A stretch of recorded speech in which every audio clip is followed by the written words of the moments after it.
मंडळी आपण जेव्हा नवीन भांडं घेतो त्याला असं स्टिकर लागलं असतं, ते पटकन निघत नाही. आपण काढायला गेलो तर अर्धवट निघते, खाली असा डाग पडतो. हे आपण काही सेकंदामध्येच आपण साफ करणार आहोत.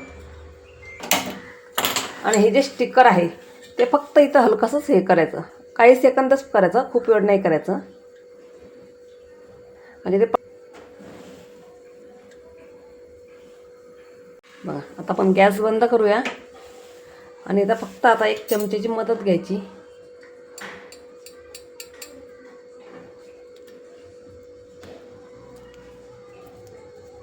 बघा ते पटकन निघालं. आपलं हे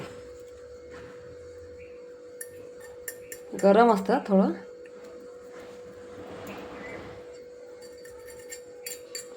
बस पूर्ण क्लीन झालं आणि थोडंसं त्याला साफ करून घ्यायचं. तर मंडळी आजचा तुम्हाला व्हिडिओ कसा वाटला नक्की कमेंट करून सांगा. व्हिडिओ आवडल्यास लाईक शेअर करा. चला तर भेटूया पुढच्या अशा नवीन व्हिडिओमध्ये. तोपर्यंत धन्यवाद.